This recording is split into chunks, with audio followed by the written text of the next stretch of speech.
Amante Padre, qué privilegio estar aquí delante de ti ahora. ¿Y cómo será, Señor, aquel día cuando te miremos cara a cara? Sin duda será algo que ni siquiera nos imaginamos, pero será algo tan especial que no podemos describirlo. Pero ya podemos por la fe contemplarte. Y ya podemos disfrutar de tu presencia aquí, al saber de que has descendido para estar en medio nuestro.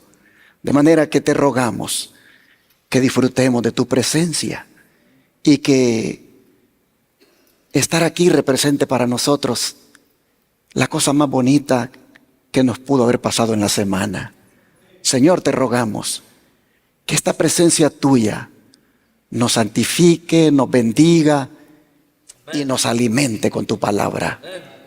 Sabemos, Señor, que dignos no somos, pero por los méritos de Jesucristo te rogamos que nos concedas esta bendición. Te lo pedimos en el nombre de Jesús. Amén. El sábado pasado compartí un mensaje en Houston, el cual considero es de gran relevancia y de mucha importancia para todos ustedes que están aquí presentes. Pues se trata de una de las bendiciones más grandes que nos ha dado el Señor, como es la de proveernos un camino al santuario celestial.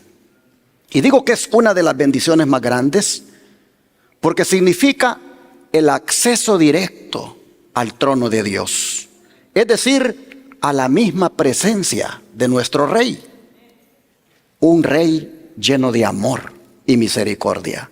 Imagínense ustedes, qué bendición, tener acceso directo al Rey del universo, tener acceso directo al Dios Todopoderoso. ¿No es eso una gran bendición?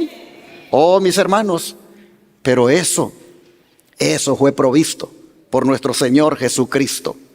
Y vamos a meditar sobre esa gran bendición, retomando los estudios del seminario sobre la doctrina del santuario, que en su tema número 20 quiero compartirles hoy. Cuando uno estudia esta doctrina del santuario, uno encuentra allí prácticamente el Evangelio en miniatura. Uno encuentra inclusive una profecía compacta. Y cada cosa que tiene el santuario, cada mueble, cada instrucción, todo, mis hermanos, tenía una gran enseñanza para nosotros. De manera que quisiera llevarles hoy allá al santuario que Dios ordenó construir en el desierto y que se fijen en una instrucción específica que Dios dio sobre una de sus cortinas o velos que separaban los dos departamentos del lugar santo y lugar santísimo. En el lugar santo, Dios ordenó que se instalaran ¿qué muebles? ¿Qué muebles ordenó Dios que se instalaran en el lugar santo? El candelabro, la mesa de los panes de la proposición y el altar del incienso. Pero en el lugar santísimo, es decir, en el de más al fondo, Dios ordenó que se pusiera ¿qué cosa ahí? El arca del pacto. ¿Y qué contenía el arca del pacto? Las tablas de la ley de Dios, los 10 mandamientos. Oh, hermanos y hermanas, las instrucciones sobre el velo interior, el que hacía separación entre el lugar santo y el lugar santísimo, las encontramos en el libro de Éxodo, capítulo 26, versículos 31 al 33. Les invito a abrir la Biblia, por favor. Éxodo 26,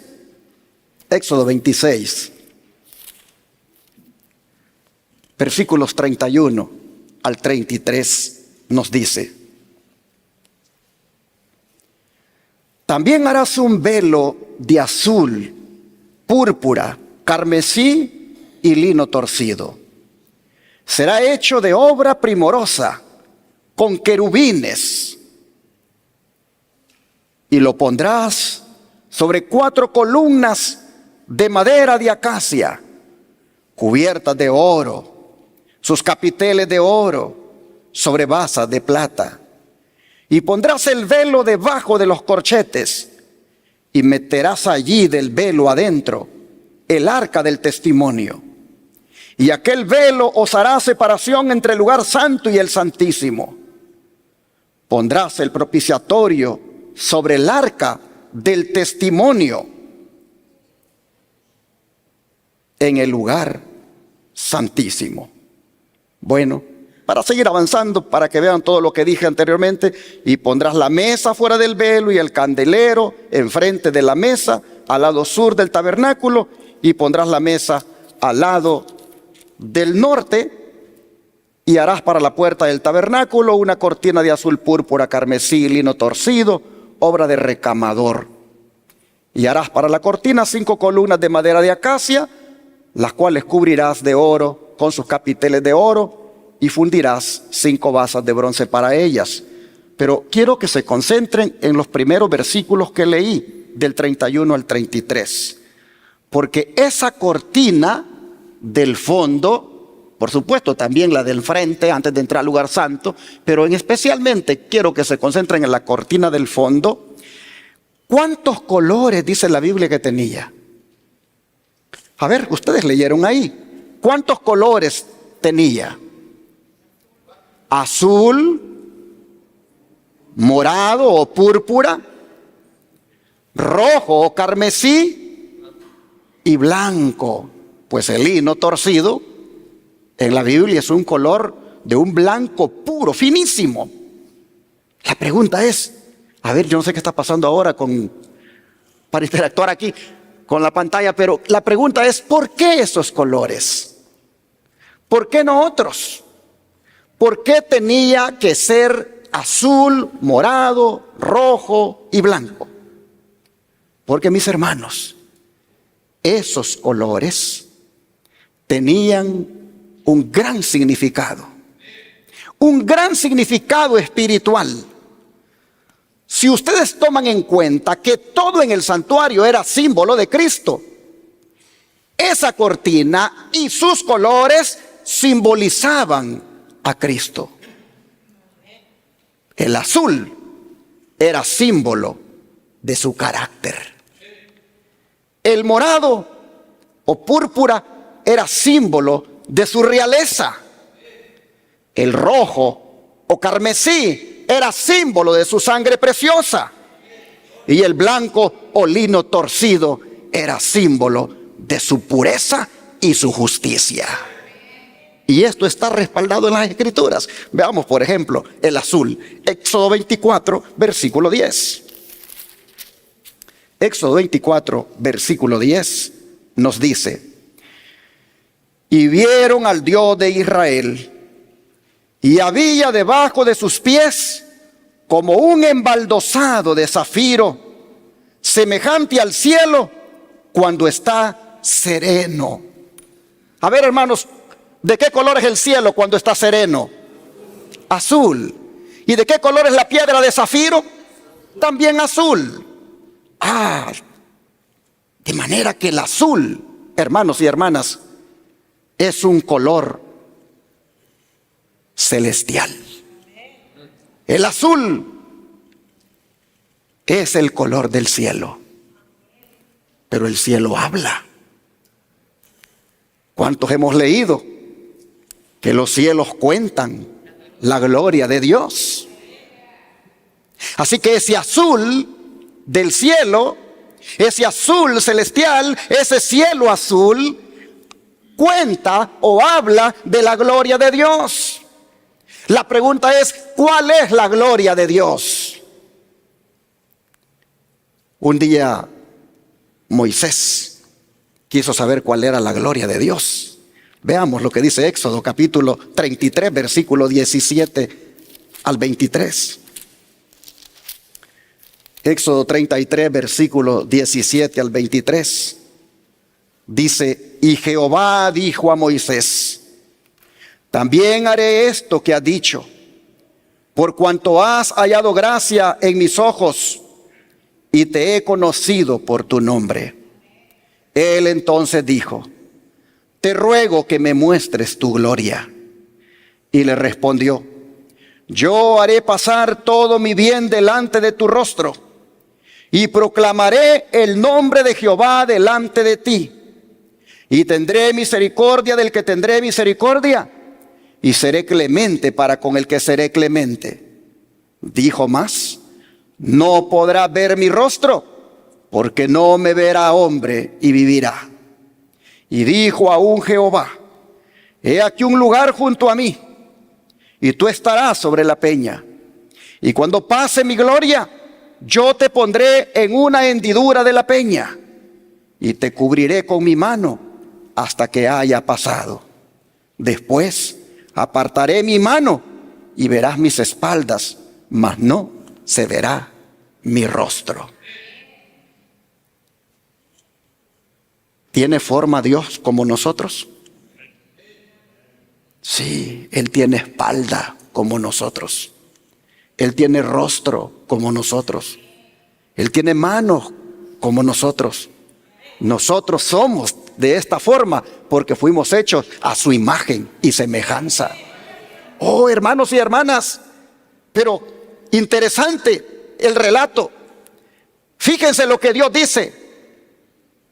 Él dice que la gloria que le va a mostrar a Moisés es la que tiene que ver con su nombre.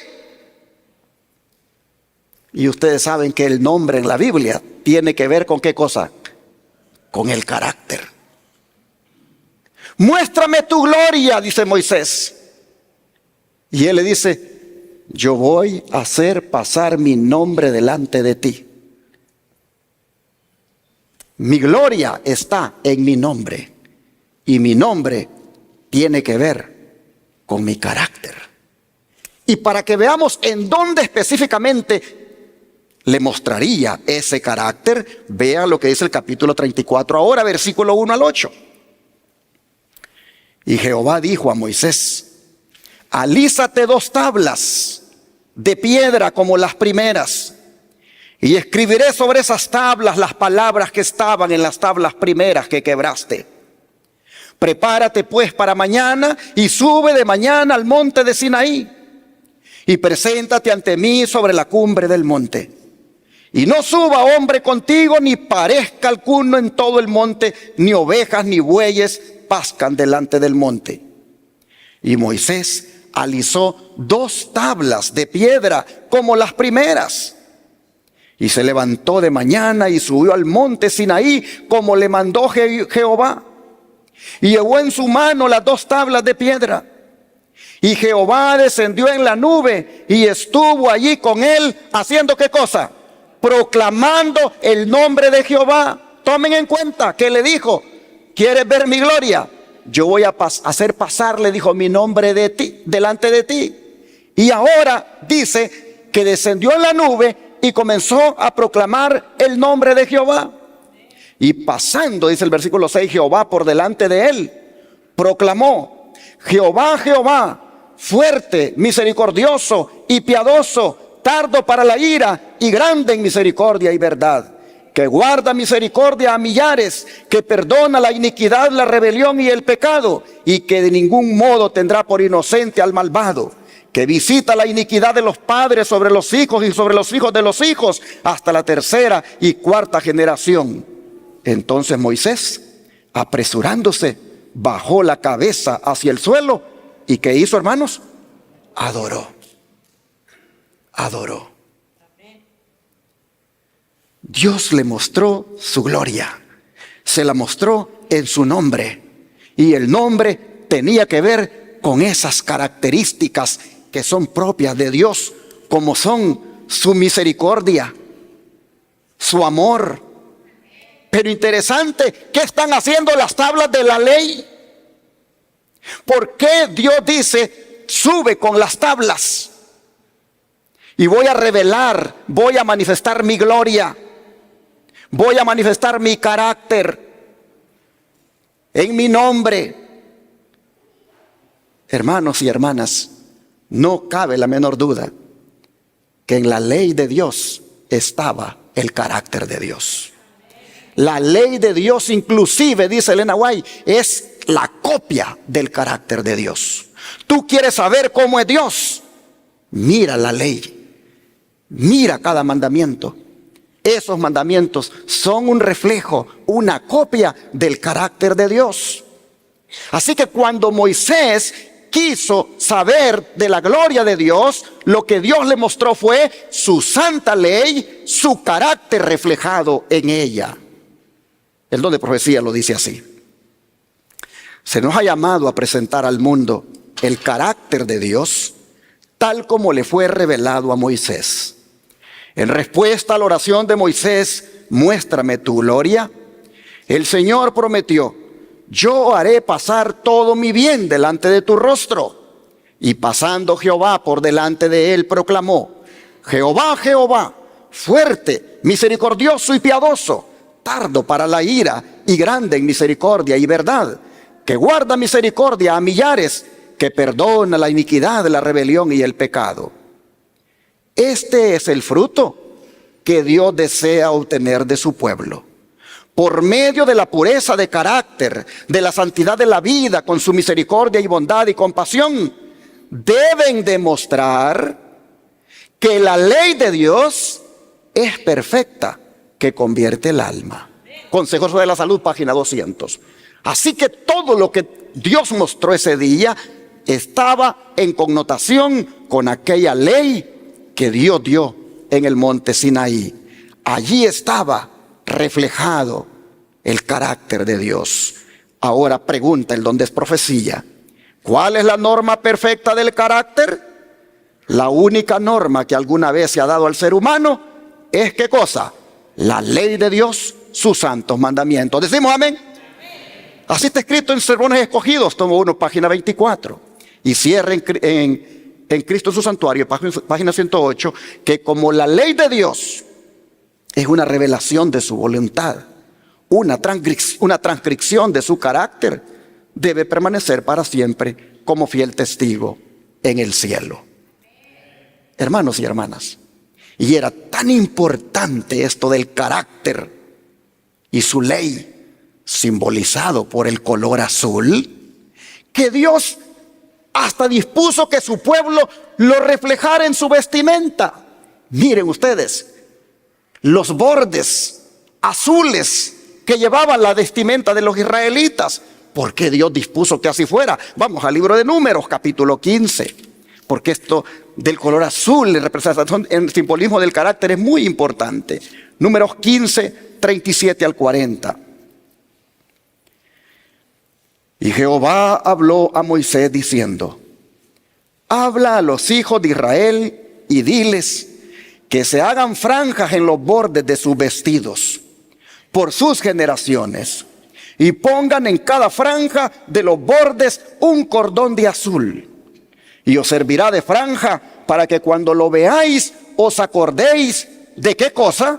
De todos los mandamientos de Jehová, para ponerlos por obra. Y no miréis en pos de vuestro corazón y de vuestros ojos, en pos de los cuales os prostituyáis, para que os acordéis y hagáis todos mis mandamientos y seáis santos a vuestro Dios.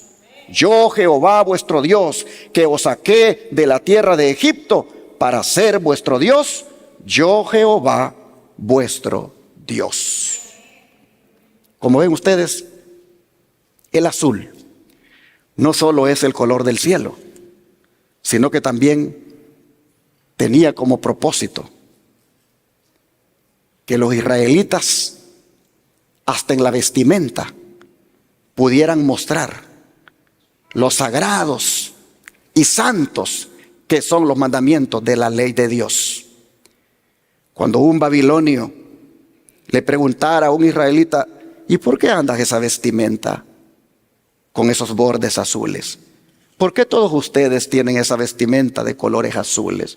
Cuando un egipcio preguntara eso, cuando un asirio preguntara eso, cuando cualquiera de otra nación extranjera preguntara eso, el israelita diría: Oh, porque este color azul nos recuerda los mandamientos de Dios.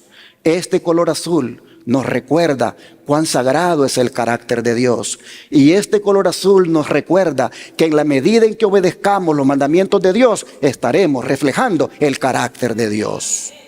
Entonces preguntaría el extranjero, ¿y quién es Dios? Y allí sería la oportunidad de dar testimonio.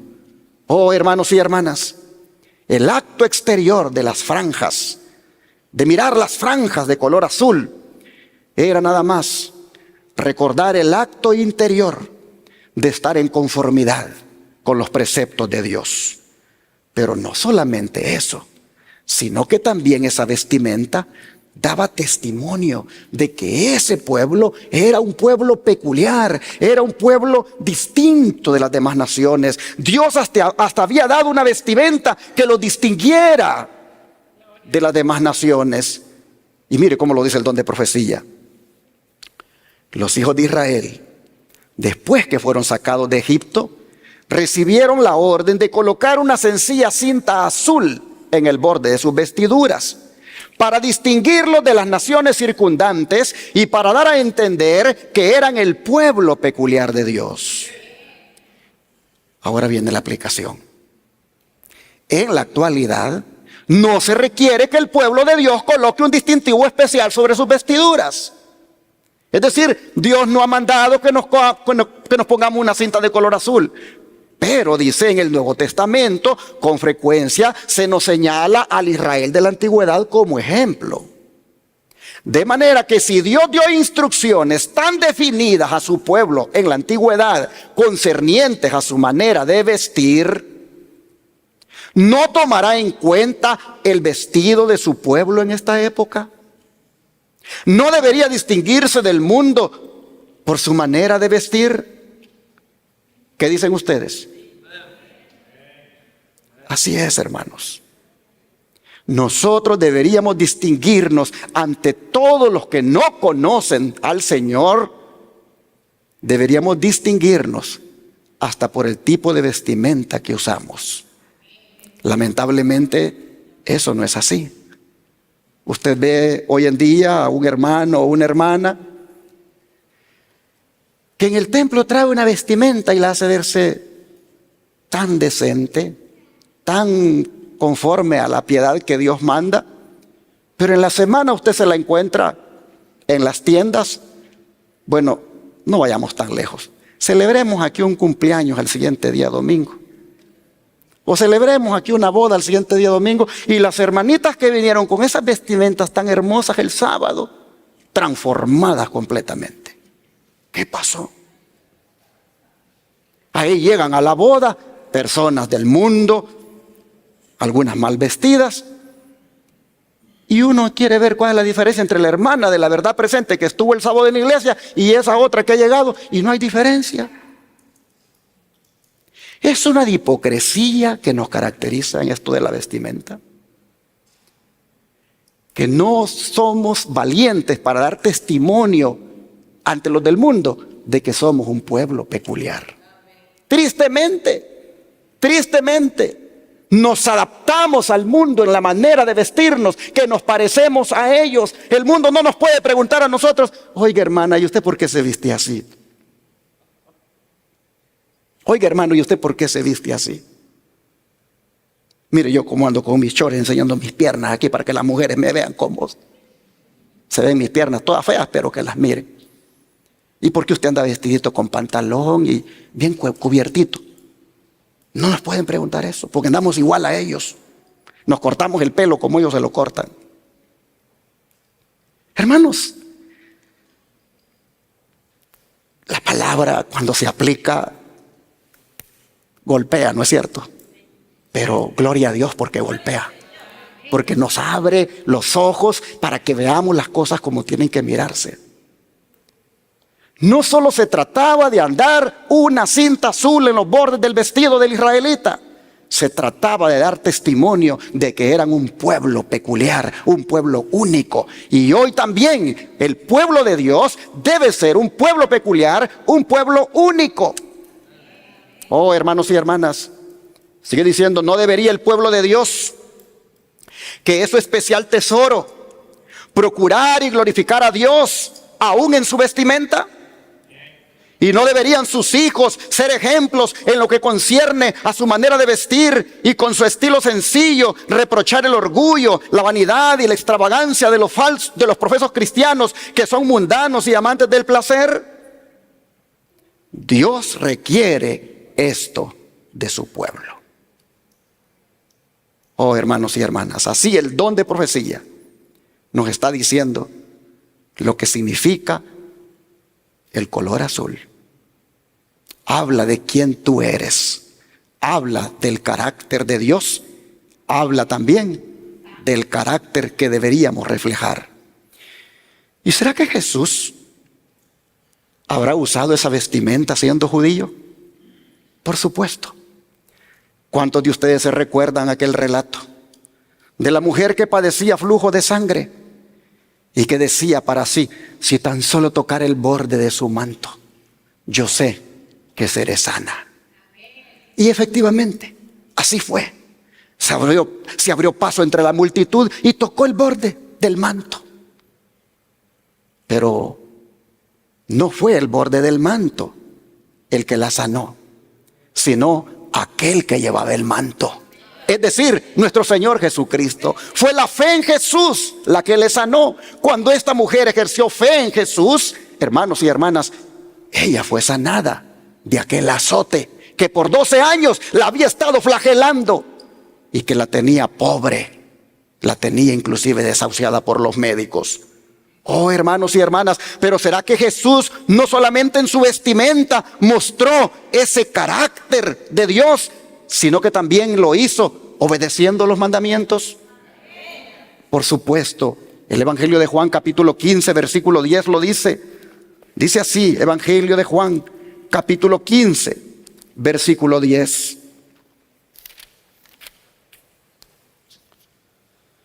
Si guardareis mis mandamientos, permaneceréis en mi amor, así como yo he guardado los mandamientos de mi Padre y permanezco en su amor. Así Jesús, hermanos, nos dice en la primera parte de este versículo, ¿cómo es que un cristiano puede permanecer en el amor de Dios? ¿Y es guardando qué cosa? Sus mandamientos. No hay otra manera de ser felices en Cristo, sino solamente confiando y obedeciendo sus mandamientos. La segunda parte del versículo nos dice que Jesús es nuestro ejemplo en esto, que Él guardó los mandamientos de su Padre, que todo lo que hizo, lo hizo en obediencia a la voluntad de Dios, que Él permaneció en el constante amor de su Padre en la medida en que guardó los mandamientos de Dios. Nada se interpuso nunca entre aquella comunión que hubo entre Él y su Padre. Hermanos y hermanas, Jesús en la tierra, como hombre, reflejó el carácter de su Padre, porque en guardar los mandamientos, allí Él lo reflejaba. El don de profecía, hablando de esto, dice, Cristo practicaba lo que enseñaba. Porque ejemplo os he dado, dijo a los discípulos, para que como yo os he hecho, vosotros también hagáis. Así como yo he guardado los mandamientos de mi Padre, dijo, así las palabras de Cristo tuvieron en su vida una ilustración y un apoyo perfectos. Y más aún, Él era lo que enseñaba. Qué cosa más hermosa. Practicaba lo que enseñaba y Él era lo que enseñaba. Dos cosas que necesitamos nosotros en nuestra vida tener: practicar lo que enseñamos y ser lo que enseñamos. Dice, sus palabras no solo eran la expresión de la experiencia de su propia vida, sino de su propio carácter. No solamente enseñó la verdad, Él era la verdad. Eso fue lo que dio poder a su enseñanza. Aquí los mandamientos son presentados en este versículo que leímos como una prueba del carácter. Él es nuestro modelo en todo. Ahora bien, ¿guardamos los mandamientos de corazón? ¿Guardamos los mandamientos de corazón? Porque si guardamos los mandamientos de corazón, allí estaremos, hermanos, con ese azul del carácter que estaba representado en el velo azul, en el velo que separaba el lugar santísimo del santo. Ese velo y su color azul representaba en ese color el carácter de Cristo. Pero ¿qué del color púrpura o morado? Como dije, este era símbolo de la realeza de Cristo. Pues en el Evangelio de Juan, capítulo 19, versículos 2 y 3, vean lo que dice. Evangelio de Juan, capítulo 19, versículos 2 y 3. Y los soldados entretejieron una corona de espinas y la pusieron sobre su cabeza y le vistieron con un manto de púrpura y le decían: salve, rey de los judíos, y le daban de bofetadas. ¿Qué escena más humillante esta? Es casi seguro que estos soldados oyeron las palabras de Pilato cuando se refería a Cristo como el rey de los judíos, y aprovecharon ese título como motivo de burla. Le visten de púrpura como se vestían los reyes y le coronan de espinas, las cuales perforaron la cabeza del rey que tenían ahí enfrente. Mateo dice que le pusieron en su mano una caña simulando un falso cetro, e hincando la rodilla le decían: salve, rey de los judíos. Pero luego con la misma caña le golpeaban la cabeza para que sangrara y le abofeteaban, burlándose de sus pretensiones de ser rey. La pregunta es: ¿era realmente Jesús un rey? Claro que sí. Aquí mismo en el capítulo 18 de Juan, nosotros miramos esa aseveración. En los versículos 33 al 39 del capítulo 18 dice así: entonces Pilato volvió a entrar en el pretorio y llamó a Jesús y le dijo: ¿eres tú el rey de los judíos? Jesús le respondió: ¿dices tú esto por ti mismo o te lo han dicho otros de mí? Pilato le respondió: ¿soy yo acaso judío? Tu nación y los principales sacerdotes te han entregado a mí. ¿Qué has hecho? Respondió Jesús: mi reino no es de este mundo. Si mi reino fuera de este mundo, mis servidores pelearían para que yo no fuera entregado a los judíos. Pero mi reino no es de aquí. Le dijo entonces Pilato: ¿luego eres tú rey? Respondió Jesús: tú dices que yo soy rey.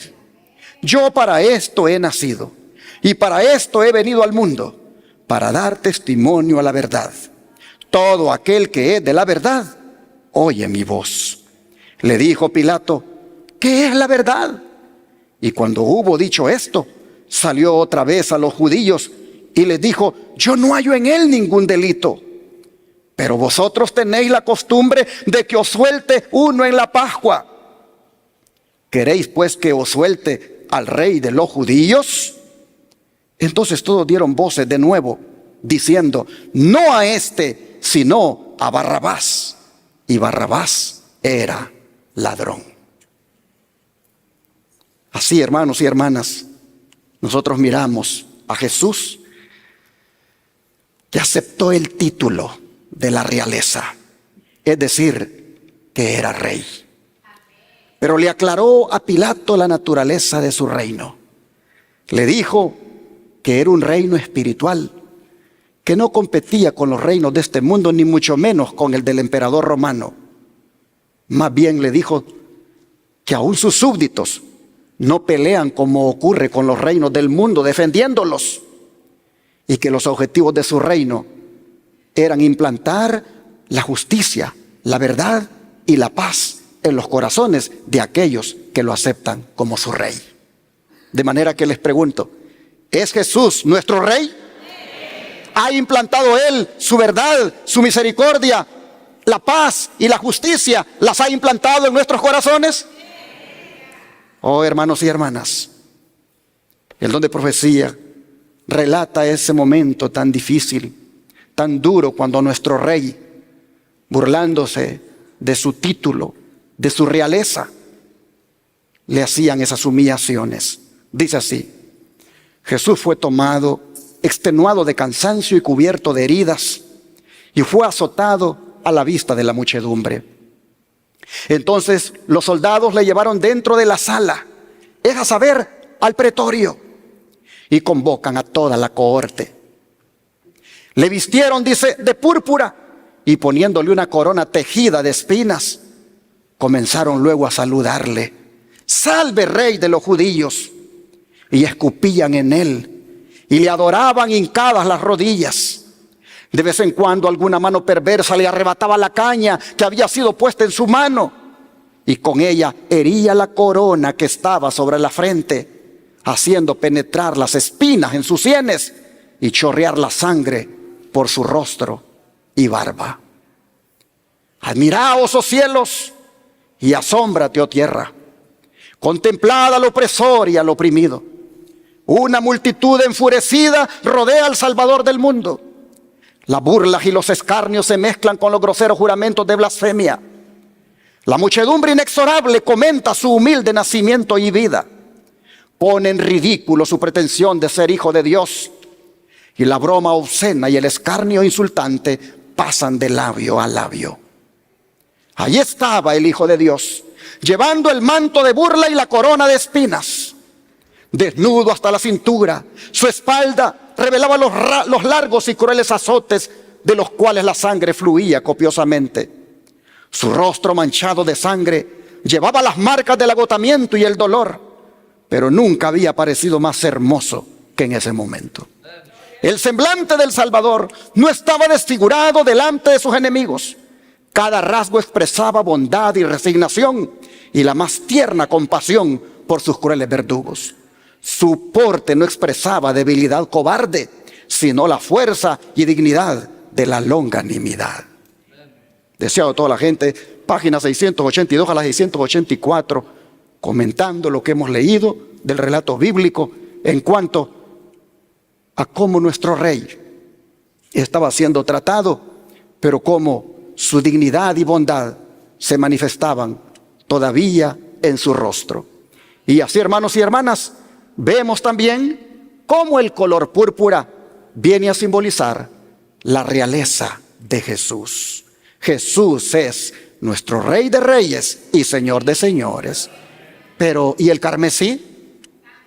Oh, hermanos y hermanas, ¿qué simbolizaba el color rojo o carmesí de la cortina? Vamos al libro de Primera de Pedro, capítulo 1, versículos 18 y 19. Primera de Pedro, capítulo 1, versículos 18 y 19.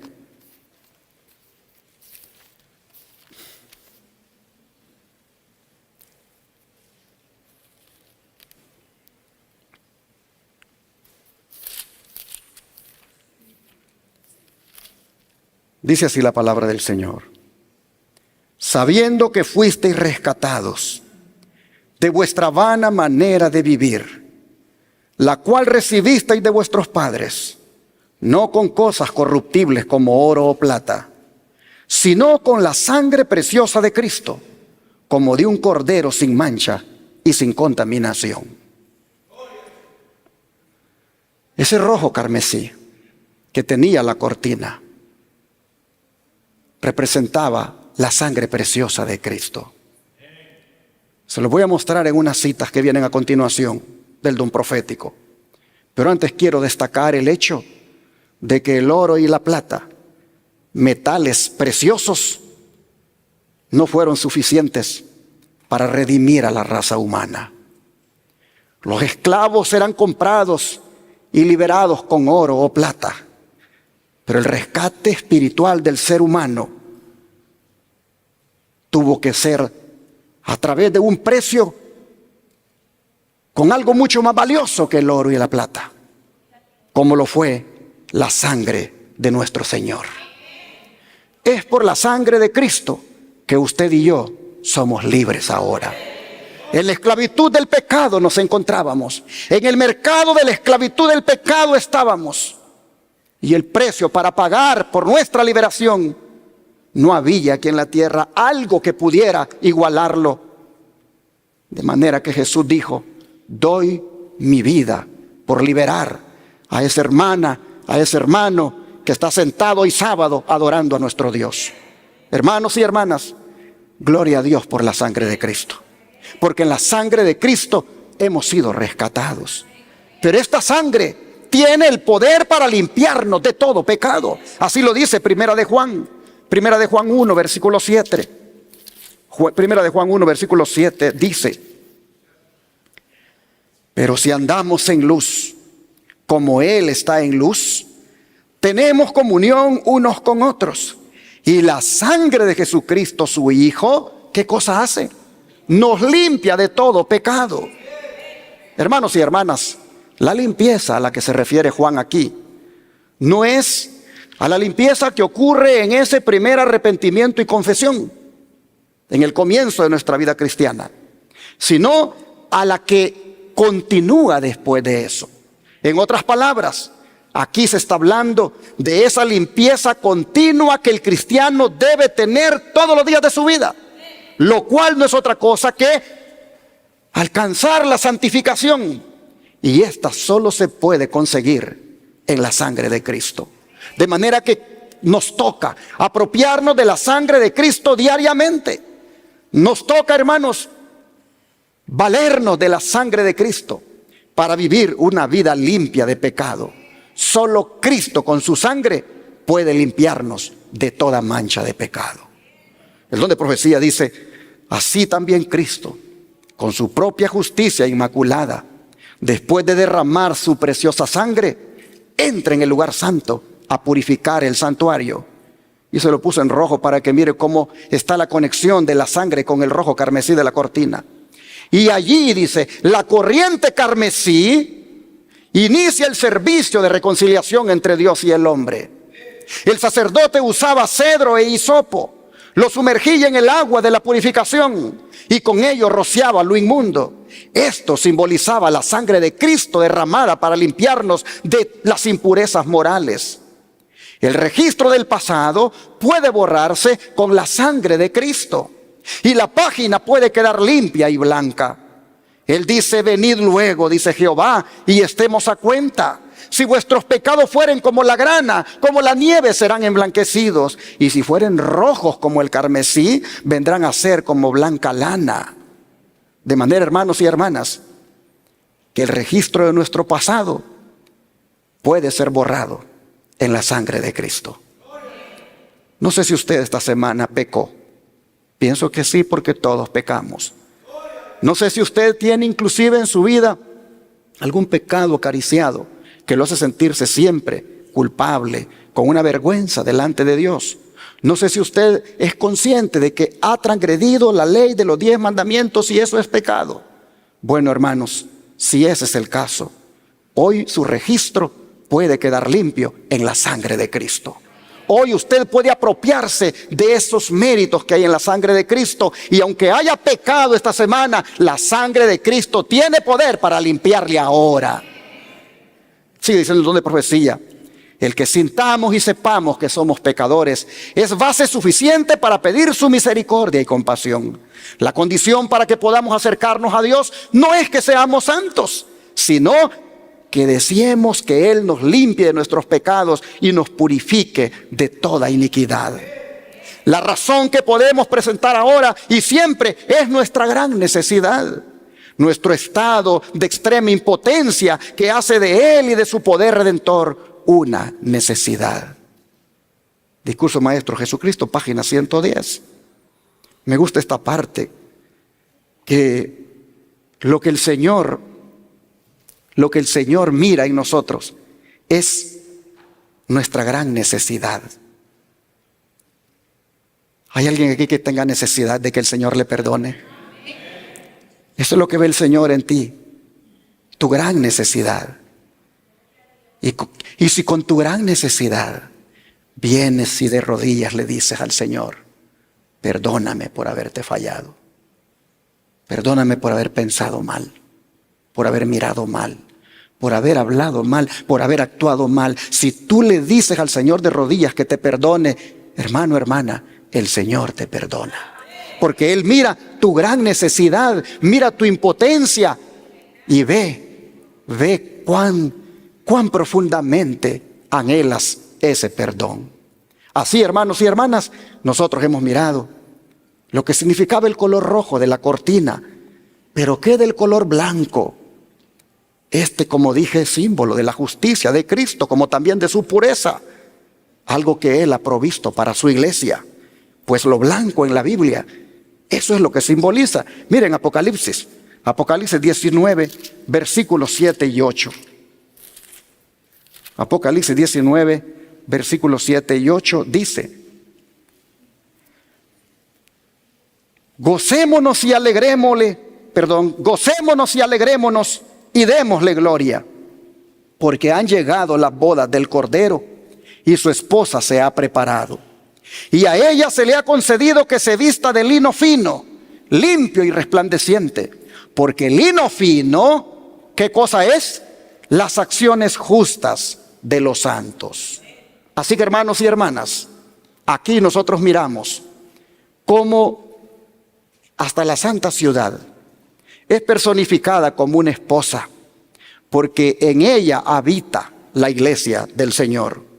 Todos los fieles que están allí en la santa ciudad están vestidos con ropas de un color blanco finísimo, símbolo de su justicia, como también de su carácter, que han agarrado de Jesús. La vestimenta blanca que tienen es un símbolo de la justicia y el carácter de Cristo, que Él quiere que su iglesia muestre desde ahora. El don de profecía dice: el lino fino, dice la Escritura, son las acciones justas de los santos. ¿Es qué cosa? La justicia de Cristo, su propio carácter sin mancha, que por la fe se imparte a todos los que lo reciben como Salvador personal. No podemos proveernos por nuestra cuenta del ropaje de la justicia, porque el profeta dice que todas nuestras justicias son como trapos de inmundicia. No hay nada en nosotros con que cubrir el alma para que no se vea su desnudez. Debemos recibir, por lo tanto, el ropaje de justicia tejido en el telar del cielo, el ropaje puro de la justicia de Cristo. Que a los jóvenes y niños pequeños se les enseña a escoger por sí mismos el manto real tejido en el telar del cielo, el lino fino, limpio y resplandeciente que vestirán los santos de la tierra. En otras palabras, debemos agarrar a nuestros hijos, a nuestros niños, y decirle: mire, hijo, usted tiene que asegurarse de andar vestido con el manto de la justicia de Cristo. Porque ese manto de la justicia de Cristo es lo que nosotros vamos a usar en el cielo. Y es posible que el niño diga en su inocencia: entonces, ¿voy a andar vestido solo de blanco, solo ropa blanca? No, estoy hablando en términos espirituales, que usted debe andar cubierto con la justicia de Cristo, que usted debe tener una relación tan íntima con Cristo y disfrutar de su presencia en su vida, de manera que usted pueda reflejar esa justicia en su carácter. Es desde niños, dice, que debemos decirle: mira, tú tienes que escoger el manto real tejido en el telar del cielo, el lino fino, limpio y resplandeciente que van a vestir los santos de la tierra. Este manto, dice, es el mismo carácter inmaculado de Cristo y se le ofrece gratuitamente a cada ser humano. Pero todos los que lo reciban, lo recibirán y vestirán ¿a dónde? Fácil es decir, yo quiero allá en el cielo, en esa gran multitud que dice Apocalipsis que habrá, y que tendrán palmas en las manos y vestiduras blancas, yo quisiera ser parte de esa multitud allá, y estar con esas palmas en las manos que son símbolo de victoria y esa vestimenta blanca que es símbolo de la justicia y el carácter y la pureza. Yo quisiera estar allá. Pero hermanos, el don de profecía dice que eso hay que empezar a usarlo aquí. Es decir, hay que comenzar a andar vestidos desde aquí con la pureza y la justicia de Cristo. Hay que empezar aquí a andar obteniendo victoria sobre el pecado. Porque solo los que vestidos aquí con la justicia y el carácter de Cristo y obtengan victoria sobre el pecado, solo ellos son los que en el cielo serán parte de esa multitud, que con palmas en las manos alabarán a Dios para siempre. Hermanos y hermanas, aquí debemos empezar ya a obtener la victoria sobre el pecado. Aquí debemos ya empezar a vestirnos de la justicia de Cristo. Pero como dije, la cortina representa también ella misma a Cristo. Y el mensaje que nos da es que solo por medio de Él se puede llegar a la presencia de Dios. Por eso en el servicio que había en el santuario, solo el sumo sacerdote, símbolo también de Cristo, podía abrir esa cortina. Y solo podía hacerlo ¿cuántas veces en el año? Una vez nada más, en el día de la expiación. Pero ese acto de remover la cortina para entrar al lugar santísimo era un símbolo de aquel día cuando Cristo, nuestra cortina, fuera removida en este mundo para que nosotros pudiéramos tener acceso directo a nuestro Padre Celestial. Oh, hermanos y hermanas, el Señor Jesús ha hecho un camino libre para nosotros, para que podamos entrar en el lugar santísimo. Ya no en ese del santuario terrenal, sino en el que está allá en el cielo. Hermanos y hermanas, pero para que Cristo pudiera abrir ese camino, para que Cristo pudiera liberar ese obstáculo, fue necesario que Él muriera. Y las Escrituras dicen que el día que murió, miren lo que aconteció. Mateo 27, versículos 50 y 51. Mateo 27, versículos 50 y 51.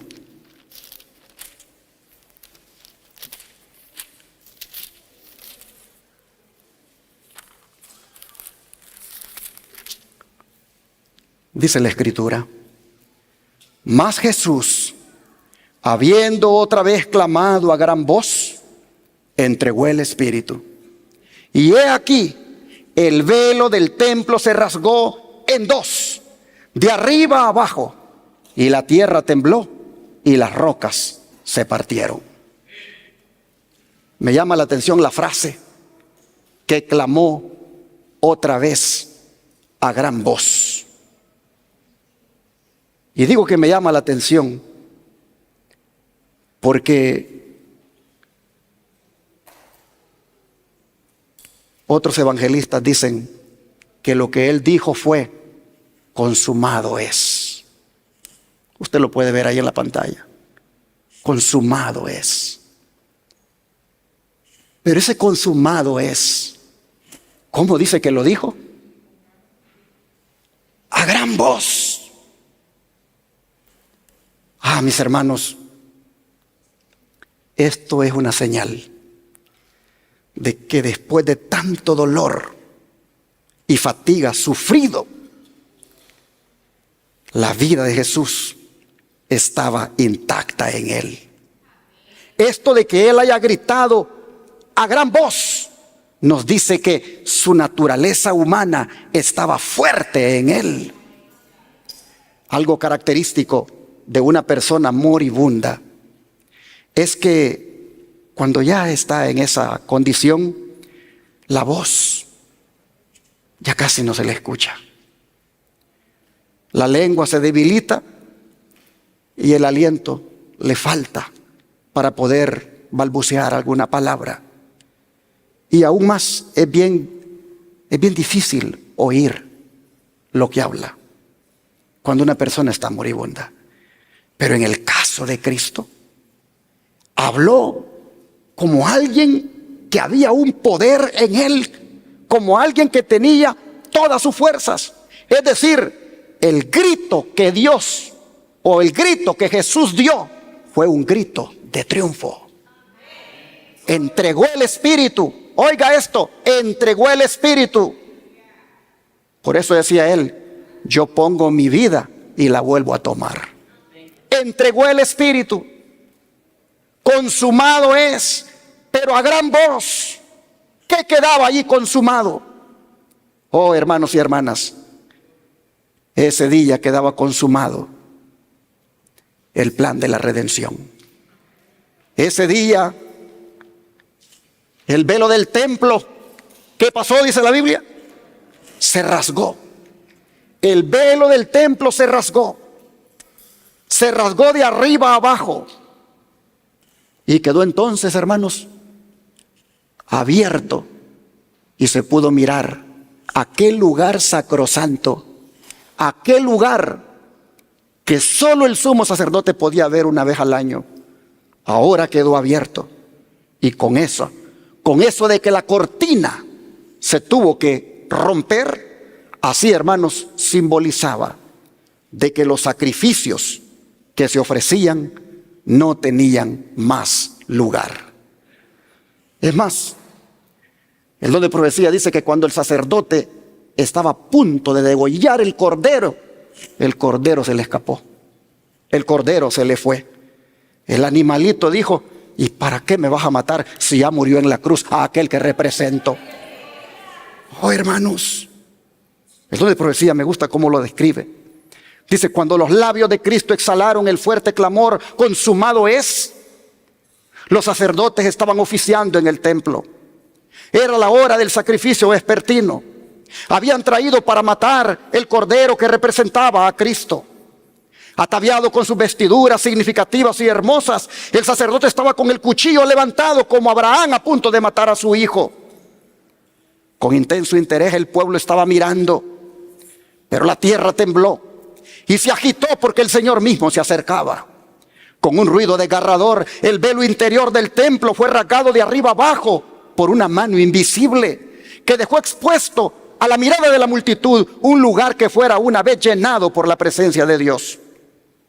En este lugar había morado la Shequina, es decir, la presencia de Dios, así se llama ese lugar, quiere decir eso, Shequina. Ahí Dios, dice, había manifestado su gloria sobre el propiciatorio. Nadie sino el sumo sacerdote había alzado jamás ese velo que separaba este departamento del resto del templo. Ahí entraba una vez al año para hacer expiación por los pecados del pueblo. Pero aquí este velo se había desgarrado en dos. Ya no era más sagrado el lugar santísimo del santuario terrenal. Todo era terror y confusión. El sacerdote estaba por matar a la víctima, pero el cuchillo cayó de su mano enervada y el cordero escapó. El símbolo había encontrado en la muerte del Hijo de Dios la realidad que prefiguraba. El gran sacrificio había sido hecho. Estaba abierto el camino que llevaba al Santísimo. Había sido preparado para todos un camino nuevo y viviente. Ya no necesitaría la humanidad pecaminosa y entristecida esperar la salida del sumo sacerdote. Ya no. Desde entonces, dice, el Salvador iba a oficiar como sacerdote y abogado en el cielo de los cielos. Era como si una voz viva hubiese dicho a los adoradores: ahora terminan todos los sacrificios y ofrendas por el pecado. El Hijo de Dios ha venido conforme a su palabra. Heme aquí, en la cabecera del libro está escrito de mí, para que haga, oh Dios, tu voluntad. Por su propia sangre, Él entró una vez en el santuario, habiendo obtenido eterna redención. Gloria al Señor. Gloria al Señor, hermanos. Cristo abrió para nosotros un camino nuevo y vivo. El acto de remover una vez al año la cortina simbolizaba el día cuando Cristo, como nuestra cortina, sería removido, su vida en este mundo, y cesarían los sacrificios.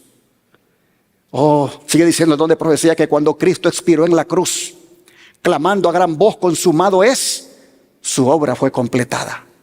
Y el camino fue abierto y el velo se rasgó en dos. El hombre podía ahora acercarse a Dios sin ofrendas sacrificatorias, sin el servicio de sacerdotes terrenales. Cristo mismo era sacerdote para siempre, según el orden de Melquisedec. Su obra en el terreno de su humillación y conflicto había sido hecha. Ascendió al cielo y se estableció para siempre a la diestra de Dios. Signs of the Times, 16:8, 1899. Pero es tan hermoso esto que el don de profecía tiene más y dice: por este acto de rasgar las cortinas se daba a entender al universo celestial y al mundo corrupto por el pecado que un nuevo y viviente camino había sido abierto para la especie caída, que todas las ofrendas de sacrificio habían terminado en la única gran ofrenda del Hijo de Dios. Aquel que había morado anteriormente en el templo hecho por mano se había ido para nunca más honrarlo con su presencia. Pero los judíos incrédulos, ellos siguieron ofreciendo sacrificios. El velo se rasgó y en su ceguera no entendieron lo que significaba y siguieron ofreciendo sacrificios, aun cuando el gran sacrificio ya había sido hecho en la cruz. El don de profecía lo dice así: cuando en la ascensión de Jesús entró por su propia sangre en el santuario celestial para derramar sobre sus discípulos las bendiciones de su mediación, los judíos fueron dejados en oscuridad completa y siguieron con sus sacrificios y ofrendas inútiles. Había cesado el ministerio de símbolos y sombras. La puerta por la cual los hombres habían encontrado antes acceso acerca de Dios no estaba más abierta. Los judíos se habían negado a buscarle de la sola manera en que podía ser encontrado entonces por el sacerdocio en el santuario del cielo. No encontraban por consiguiente comunión con Dios. La puerta estaba cerrada para ellos. Conflicto de los siglos, página 483. En otras palabras, los judíos no quisieron ver en la muerte de Cristo que allí estaba abierto el camino al santuario celestial.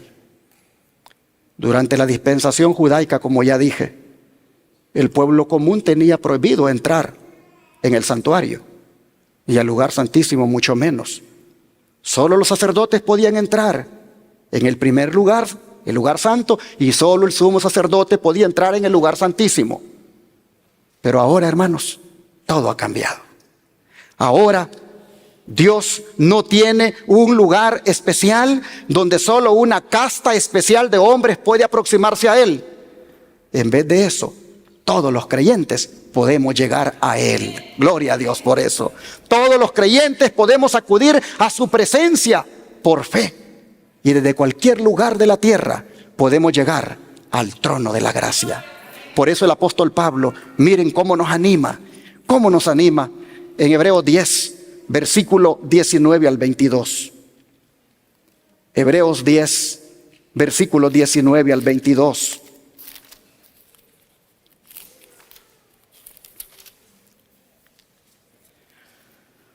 Así que, hermanos, teniendo libertad para entrar en el lugar santísimo por la sangre de Cristo, por el camino nuevo y vivo que Él nos abrió a través del velo, esto es, de su carne. Paremos aquí. ¿Qué significaba el velo? La carne de Cristo. Simbolizaba la vida de Cristo. Cuando ese velo se abre, entonces hay un camino nuevo y vivo que Él nos ha trazado a cada uno. Vuelvo a leerlo para que tenga sentido. Pablo está diciendo: así que, hermanos, teniendo libertad para entrar en el lugar santísimo por la sangre de Jesucristo, por el camino nuevo y vivo que Él nos abrió a través del velo, esto es, de su carne, y teniendo un gran sacerdote sobre la casa de Dios, acerquémonos con corazón sincero, en plena de certidumbre de fe, purificados los corazones de mala conciencia y lavados los cuerpos con agua pura. Mantengamos firme sin fluctuar la profesión de nuestra esperanza, porque fiel es el que prometió. Hermanos, quiero parar aquí porque en esto hay una lección que debemos aplicar. El apóstol Pablo dice: cuando el velo se rompió. Prácticamente era un símbolo de la carne del cuerpo de Cristo, que también como velo fue removido en esta tierra para que quedara el camino abierto y los creyentes pudieran llegar al santuario celestial. Por eso dice Pablo, como allá está Cristo ministrando por nosotros, dice, acerquémonos. Acerquémonos, ya no tengamos miedo.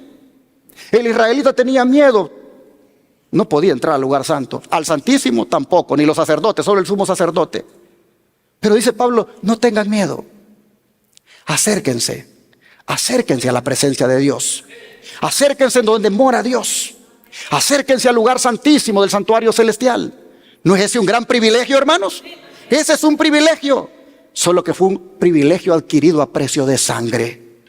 Y qué maravilloso es el hecho que seamos invitados a entrar, que tengamos audiencia, no con una de las celebridades de este mundo, sino con nuestro Dios, con nuestro Rey de Reyes y Señor de Señores, con el soberano del universo.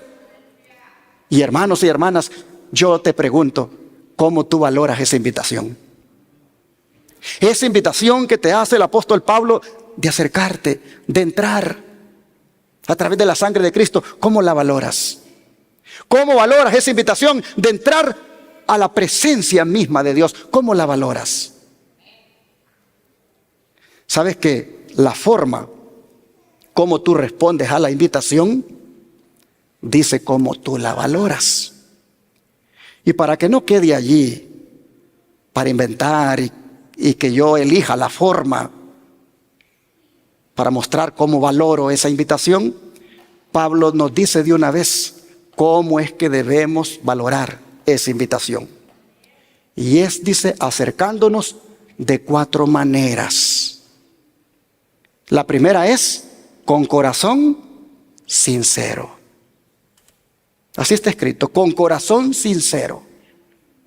En otras palabras, mis hermanos, acerquémonos al Señor, no de la manera como yo crea ni quiera, sino con un corazón sincero. ¿Cómo es un corazón sincero? Jesús dijo un día, este pueblo, dijo, de labios me honra, mas su corazón lejos está de mí. Es decir, hay mucha hipocresía. Dicen amén, dicen gloria a Dios, pero no me aman. Con sus actos dicen todo lo contrario. Cuando Pablo dice acérquense con corazón sincero, está diciendo no sean hipócritas. No se acerquen con un corazón hipócrita. Acérquense con un corazón limpio, sincero, humilde delante de Dios. Nuestro allegamiento debe ser con una sinceridad absoluta. Así valoramos la invitación. La segunda, dice que nos acerquemos en plena certidumbre de fe. Es decir, con una absoluta confianza en las promesas de Dios y la firme convicción de que el Señor nos acogerá porque estamos llegando allí a través de la sangre de Cristo. Acerquémonos con plena certidumbre de fe, acerquémonos con confianza, acerquémonos con la convicción que el Señor nos recibe. Pero luego dice que nos acerquemos con los corazones purificados de mala conciencia. Y si tomamos en cuenta que la palabra corazón en la Biblia tiene una connotación de la mente, lo que está diciendo es acérquense con pensamientos purificados. Y esto, hermanos, solo se puede conseguir por medio de la palabra de Dios y por medio de la sangre de Cristo. Miren, hermanos y hermanas, el Señor un día estaba reunido con los discípulos y les dijo, ya vosotros estáis limpios. ¿Por medio de qué? Por la palabra que os he hablado. Hermanos, los corazones purificados de mala conciencia, solo puede darse esto a través de la palabra de Dios y la sangre de Cristo. Por eso dice en la cuarta forma de acercarnos, y lavados los cuerpos con agua pura. En otras palabras, hermanos, con una vida limpia por el poder de Dios y también por la palabra. El Espíritu Santo tiene el poder de limpiar nuestras vidas y utiliza la palabra para limpiarnos. Así que, hermanos y hermanas, vale la pena que aceptemos la invitación del Señor y que con estos 4 requisitos nos acerquemos a su presencia. Si las resumimos, son sinceridad, certidumbre, salvación y santificación, porque está en la salvación la plena certidumbre de fe. Hermanos y hermanas, el camino está abierto. Cristo dijo, yo soy, ¿qué cosa? El camino. Nadie puede venir al Padre si no es por mí. De manera que en esta mañana es mi deseo y oración que con todos estos requisitos todos los días entremos al lugar santísimo y lo hagamos a través de Cristo, porque Él es el camino, la verdad y la vida. No andemos más extraviados, hermanos, no andemos más perdidos. Entremos por el camino nuevo y vivo que Cristo ha abierto para nosotros. Entremos al santuario celestial, entremos al lugar santísimo, donde está para nosotros el oportuno socorro. ¿Cuántos damos gracias a Dios por esto? Que Dios nos bendiga y que con esta fe y certeza avancemos en plena certidumbre de fe, como dice el apóstol Pablo. Amante Dios y Padre, qué hermoso que en la doctrina bíblica del santuario esté reflejado o revelado el día cuando tú morirías y prácticamente tu vida, a manera de velo, sería removida. Oh Señor, cuánto te agradecemos porque en el santuario, en la doctrina bíblica del santuario, ahí encontramos tu plan de redención. Ahí encontramos el plan de salvación. Allí nos enseñas cómo es que el hombre se salva. Allí nos enseñas cómo es que el hombre puede llegar a tu presencia. Gracias, Señor, por el camino nuevo y vivo que Cristo abrió por nosotros. Gracias, Señor, por ese camino nuevo y vivo que a través de su sangre, que a través de su vida preciosa, Él ha abierto para que nosotros lleguemos hasta tu trono. En esta hora, sabiendo que esto es una buena nueva, sabiendo que esto es una gran bendición, te rogamos que no andemos más perdidos, no andemos más extraviados, no andemos por otros caminos, sino que te busquemos solo a ti, el camino, la verdad y la vida. Ayúdanos, Señor, a mantenernos siempre entrando al lugar santísimo, para encontrar allí la misericordia y el oportuno socorro, para encontrarla allí la ayuda en toda prueba y dificultad. Ayúdanos, Señor, a entrar a ese lugar santísimo diariamente a través de la sangre de Cristo. Te lo pedimos en el nombre de Jesús. Amén.